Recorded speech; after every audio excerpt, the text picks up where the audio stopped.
আমি বইটি পড়ি এর ইংরেজি হয়তো তোমরা অনেকেই জানো, বাট আমি বইটি পড়ে শোনাই এর ইংরেজি কি হবে?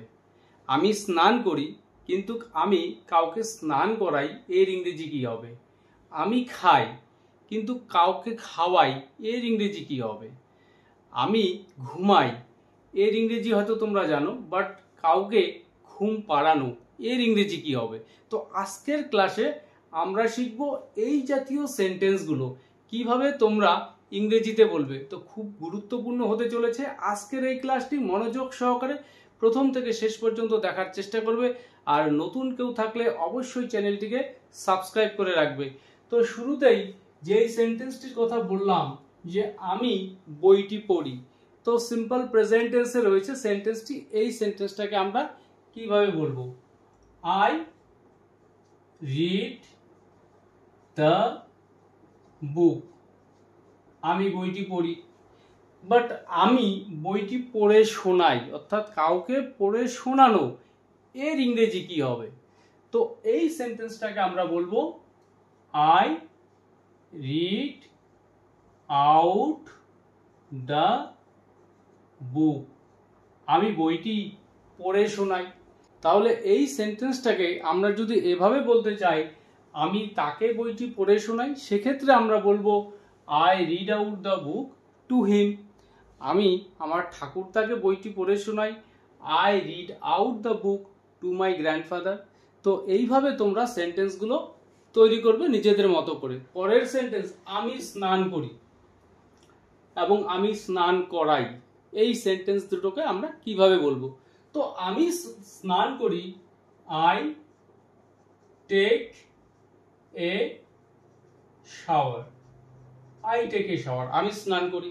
সে করে, সেক্ষেত্রে হি টেকস এ শাওয়ার। অর্থাৎ এখানে আলাদা আলাদা সাবজেক্ট যখন আমরা ব্যবহার করব, সেক্ষেত্রে আমাদের অ্যাকর্ডিং টু টেন্স ভার্বের ফর্মটা ঠিক রাখতে হবে। অর্থাৎ এই সেন্টেন্সগুলো বিভিন্ন টেন্সে বলা যাবে।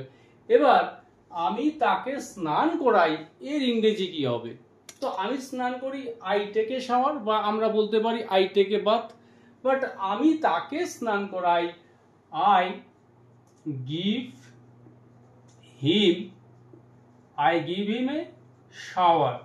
আমি তাকে স্নান করাই। তো এখানে আমরা চাইলে এখানে নির্দিষ্ট কারো নাম নিয়ে আসতে পারি, যে আমি আমার ভাইকে স্নান করাই, সেক্ষেত্রে I give my brother A shower. তো পাস্ট টেন্সে যদি আমরা সেন্টেন্সটা তৈরি করি যে তিনি বাচ্চাটাকে স্নান করিয়েছিলেন, সেক্ষেত্রে আমরা বলবো হি গিভের জায়গায় বলবো গেভ, অর্থাৎ ভার্বের ফর্মটাকে চেঞ্জ করে নিব। He gave the child A shower, অর্থাৎ তিনি বাচ্চাটাকে স্নান করিয়েছিলেন। এখানে আমরা প্রয়োজন মতো হি, শি, দে যে কোনো প্রোনাউন ব্যবহার করে সেন্টেন্সগুলো তৈরি করতে পারবো। পরের সেন্টেন্স, সে খায়। তো এই সেন্টেন্সটাকে আমরা বলি হি অর শি ইটস। সে খায়। তো অন্যান্য টেন্সেও আমরা সেন্টেন্সগুলো তৈরি করতে পারবো। তো সে বাচ্চাটিকে খাওয়ায়। তো এই খাওয়ায় এর জন্য ইংরেজি সেন্টেন্সটা কিরকম হবে? সে বাচ্চাটিকে খাওয়ায়, হি অর শি, এখানে আমরা বলবো feed, but subject third person singular number, তো আমরা বলবো feeds. She feeds the child. সে বা তিনি বাচ্চাটাকে খাওয়ান। তো সে খাওয়াচ্ছে, সেক্ষেত্রে আমরা বলবো she is feeding the child. সে বাচ্চাটাকে খাওয়াচ্ছে। পরের সেন্টেন্স, আমি হাসি। তো সিম্পল প্রেজেন্ট টেন্সে রয়েছে সেন্টেন্সটি, আমি হাসি। তো আই লাফ। আমি হাসি, সে হাসে, হি লাফস। এবার আমি তাদেরকে হাসাই, অর্থাৎ এরকম কিছু করি অ্যাক্টিভিটি যে তারা হাসতে বাধ্য হয়, তাদেরকে হাসাই। তো এই সেন্টেন্সটাকে আমরা কিভাবে বলবো? তো এখানে সাবজেক্ট আমি, আই মেক দেম লাফ। আই মেক দেম লাফ, আমি তাদেরকে হাসাই। তো এখানে আমরা একটি পজিটিভ ভার্ব ব্যবহার করব, সেটা হচ্ছে মেক।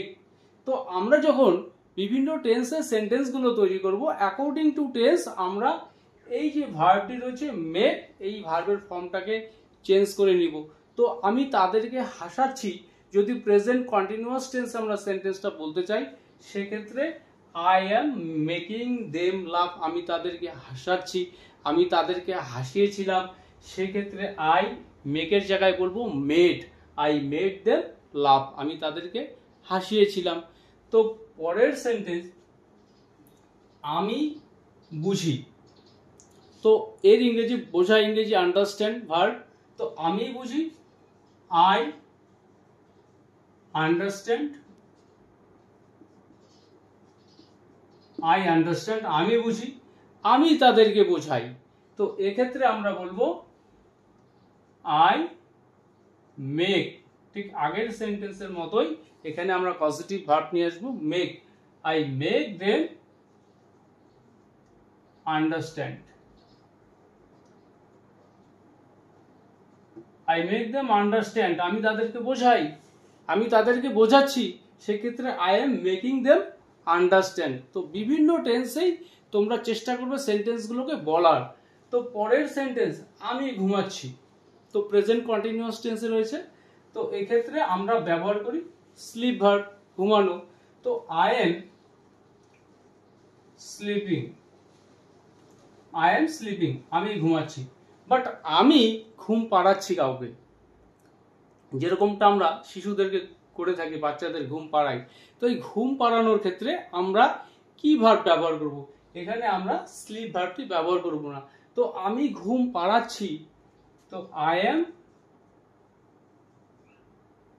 পুটিং, এবার কাউকে ঘুম পাড়াচ্ছি, তো যাকে ঘুম পাড়াচ্ছি ঠিক এই পুট ভার্বের পরে সেই নামটা নিয়ে আসতে হবে। বাট এই সেন্টেন্সে আমি কারোর নাম লিখিনি বা কোনো অবজেক্ট এখানে উল্লেখ নেই, তো এখানে আমি ধরে নিচ্ছি যে বাচ্চাটাকে ঘুম পাড়াচ্ছি।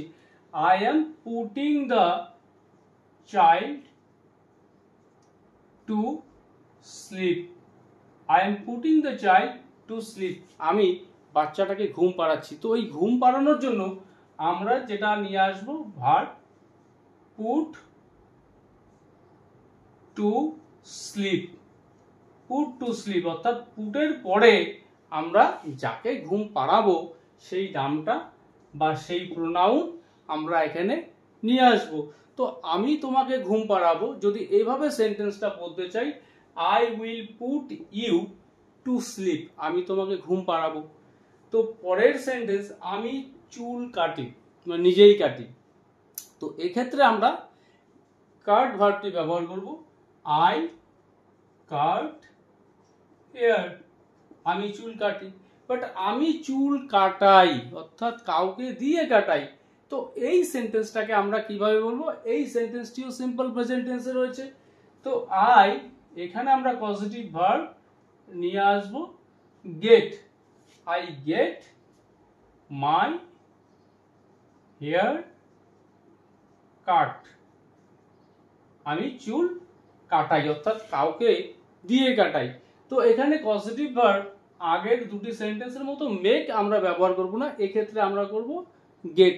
অ্যাকচুয়ালি মেক পজিটিভ ভার্বটা জোরপূর্বক কাউকে দিয়ে কিছু করানো হয় এইরকম অর্থেই সাধারণত মেক পজিটিভ ভার্বটা ব্যবহার করা হয়। তো আমি চুল কাটাই, কাউকে দিয়ে কাটাই, সেটা হতে পারে পয়সার বিনিময়ে, কোনো কিছুর বিনিময়ে, সেক্ষেত্রে আমরা এখানে পজিটিভ ভার্ব হিসেবে গেট ব্যবহার করব। তো I get my hair cut, আমি আমার চুল কাটাই।